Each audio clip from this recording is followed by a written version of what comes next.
Chapter 6. On that night could not the king sleep, and he commanded to bring the book of records of the Chronicles, and they were read before the king. And it was found written that Mordecai had told of Bigthana and Teresh, two of the king's chamberlains, the keepers of the door, who sought to lay hand on the king Ahasuerus. And the king said, "What honor and dignity have been done to Mordecai for this?" Then said the king's servants that ministered unto him, "There is nothing done for him." And the king said, "Who is in the court?" Now Haman was come into the outward court of the king's house, to speak unto the king to hang Mordecai on the gallows that he had prepared for him. And the king's servant said unto him, "Behold, Haman standeth in the court."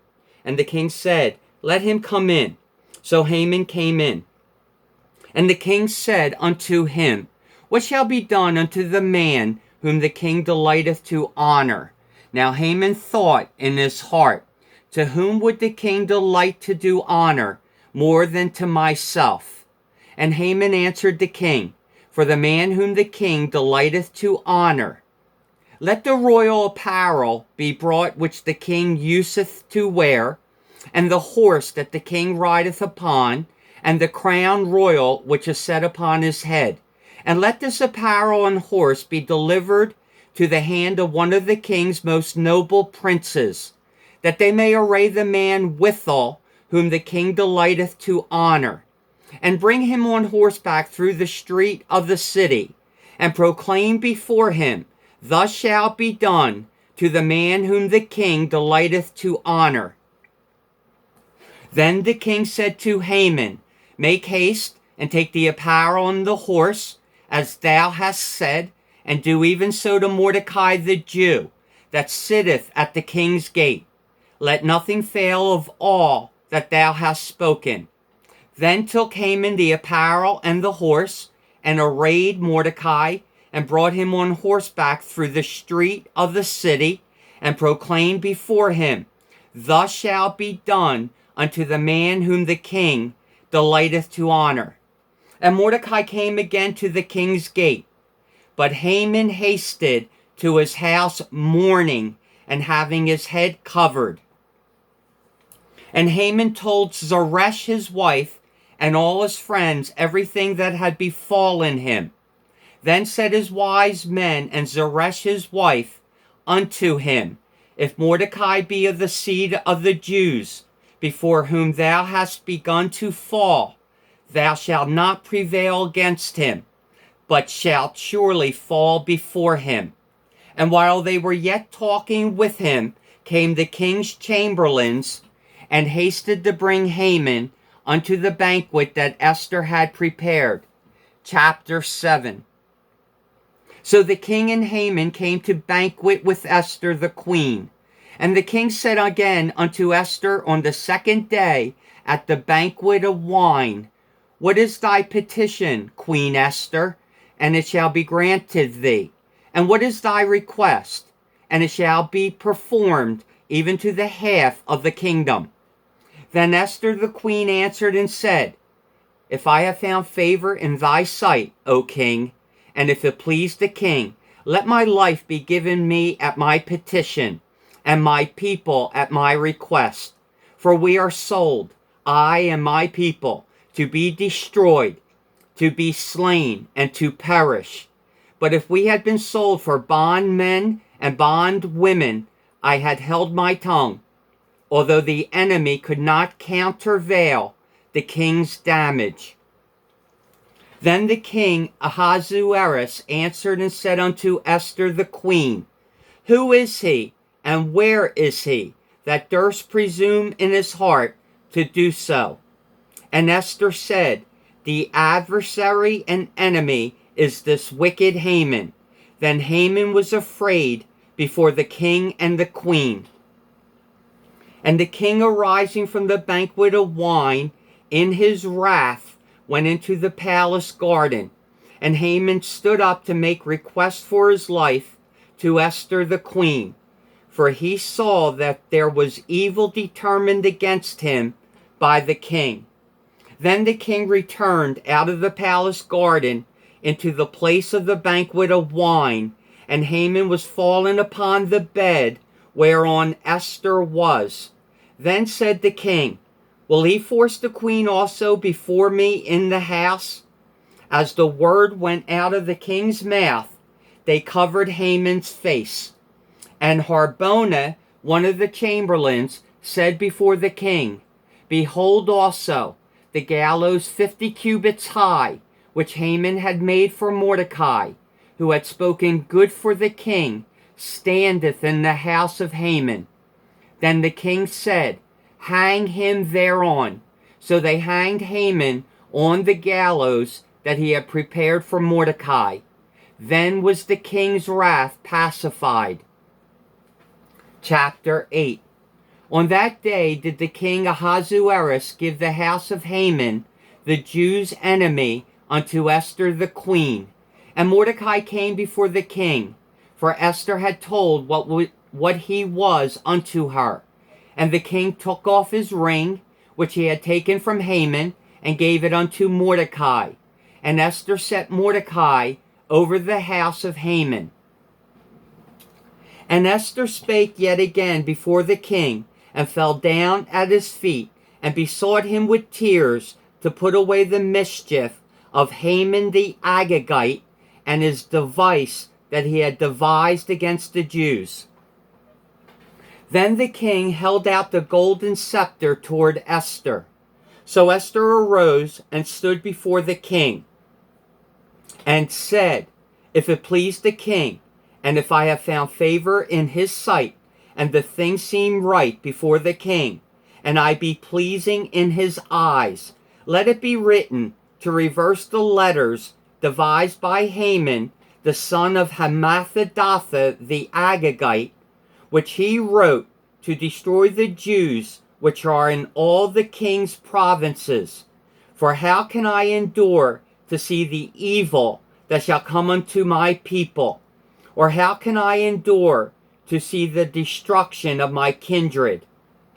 Then the king Ahasuerus said unto Esther the queen, and to Mordecai the Jew, behold, I have given Esther the house of Haman, and him they have hanged upon the gallows, because he laid his hand upon the Jews. Write ye also for the Jews, as it liketh you, in the king's name, and seal it with the king's ring.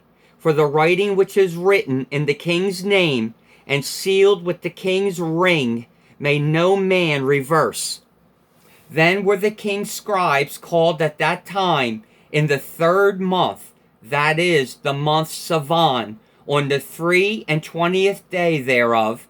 And it was written according to all that Mordecai commanded unto the Jews, and to the lieutenants, and the deputies, and rulers of the provinces, which are from India unto Ethiopia, and 127 provinces, unto every province according to the writing thereof, and unto every people after their language, and to the Jews according to their writing, and according to their language.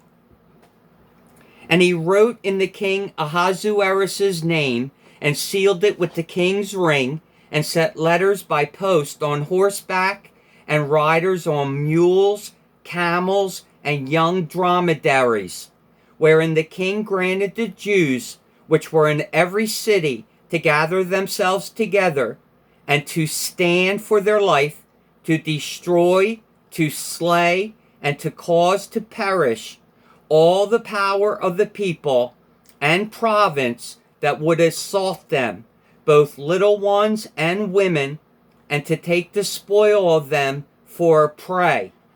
Upon one day in all the provinces of King Ahasuerus, namely, upon the 13th day of the 12th month, which is the month Adar. The copy of the writing for a commandment to be given in every province was published unto all people, and that the Jews should be ready against that day to avenge themselves on their enemies.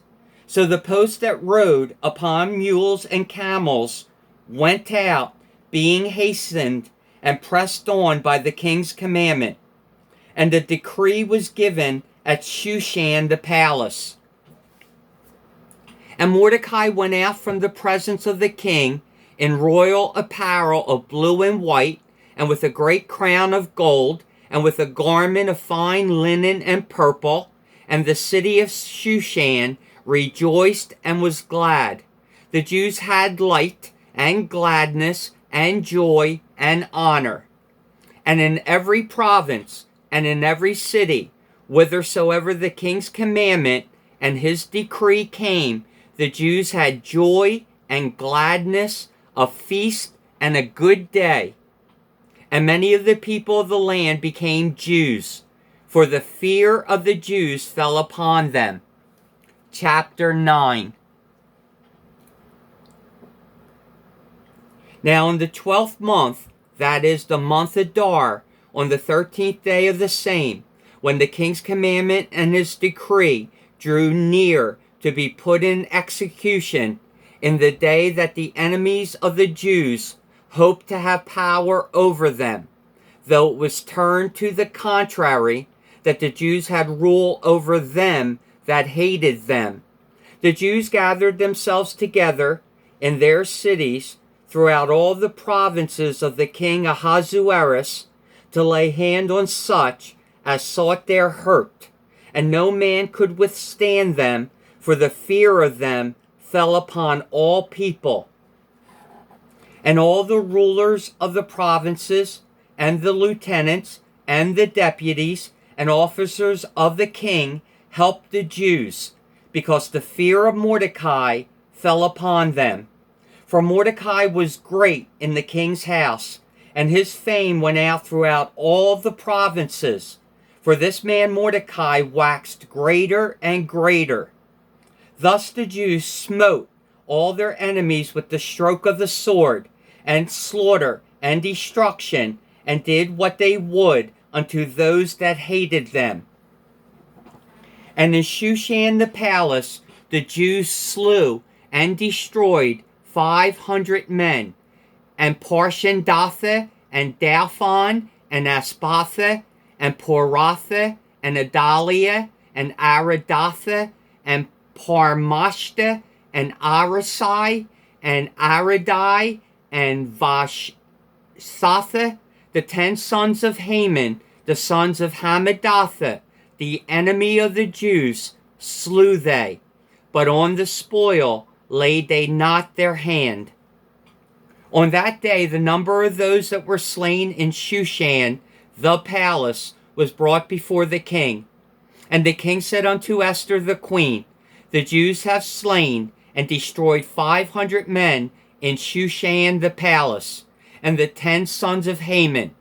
What have they done in the rest of the king's provinces? Now what is thy petition? And it shall be granted thee. Or what is thy request further? And it shall be done. Then said Esther, If it please the king, let it be granted to the Jews which are in Shushan to do tomorrow also according unto this day's decree, and let Haman's 10 sons be hanged upon the gallows. And the king commanded it so to be done. And the decree was given at Shushan, and they hanged Haman's 10 sons. For the Jews that were in Shushan gathered themselves together on the 14th day also of the month Adar, and slew 300 men at Shushan. But on the prey they laid not their hand. But the other Jews that were in the king's provinces gathered themselves together, and stood for their lives, and had rest from their enemies, and slew of their foes 75,000, but they laid not their hands on the prey, on the 13th day of the month Adar, and on the 14th day of the same rested they, and made it a day of feasting and gladness. But the Jews that were at Shushan assembled together on the 13th day thereof, and on the 14th thereof, and on the 15th day of the same they rested, and made it a day of feasting and gladness. Therefore the Jews of the villages that dwelt in the unwalled towns made the 14th day of the month Adar a day of gladness and feasting, and a good day, and of sending portions one to another. And Mordecai wrote these things, and sent letters unto all the Jews that were in all the provinces of the king Ahasuerus, both nigh and far, to establish this among them, that they should keep the 14th day of the month Adar, and the 15th day of the same yearly, as the days wherein the Jews rested from their enemies, and the month which was turned unto them from sorrow to joy, and from mourning into a good day, that they should make them days of feasting and joy, and of sending portions one to another, and gifts to the poor. And the Jews undertook to do as they had begun, and as Mordecai had written unto them, because Haman the son of Hammedatha, the Agagite, the enemy of all the Jews, had devised against the Jews to destroy them, and had cast pour, that is, the lot, to consume them and to destroy them. But when Esther came before the king, he commanded by letters that his wicked device, which he devised against the Jews, should return upon his own head, and that he and his sons should be hanged on the gallows. Wherefore they called these days Purim, after the name of pure. Therefore all the words of this letter, and of that which they had seen concerning this matter, and which had come unto them, the Jews ordained and took upon them, and upon their seed, and upon all such as joined themselves unto them, so as it should not fail, that they would keep these 2 days according to their writing, and according to their appointed time every year, and that these days should be remembered and kept throughout every generation, every family, every province, and every city, and that these days of Purim should not fail from among the Jews, nor the memorial of them perish from their seed. Then Esther the queen, the daughter of Abihail, and Mordecai the Jew, wrote with all authority to confirm this second letter of Purim. And he sent the letters unto all the Jews, to the 127 provinces of the kingdom of Ahasuerus, with words of peace and truth, to confirm these days of Purim in their times appointed, according as Mordecai the Jew and Esther the queen had enjoined them, and as they had decreed for themselves and for their seed, the matters of the fastings and their cry. And the decree of Esther confirmed these matters of Purim, and it was written in the book. Chapter 10. And the king Ahasuerus laid a tribute upon the land and upon the isles of the sea, and all the acts of his power and of his might, and the declaration of the greatness of Mordecai, whereunto the king advanced him. Are they not written in the book of the Chronicles of the kings of Media and Persia? For Mordecai the Jew was next unto the king Ahasuerus, and great among the Jews, and accepted of the multitude of his brethren, seeking the wealth of his people, and speaking peace to all his seed. Thank you for tuning in to God's channel. Don't forget to utilize, if you so choose, the closed captioning button. It can be adjusted for size. It really is helpful reading along as someone is reading, especially the King James Version. Thank you so much for some of the comments that are being left. Thank you for the thumbs up. Thank you for subscribing. Um, I'm really thrilled and full of joy at the attention and the views that God's channel is receiving.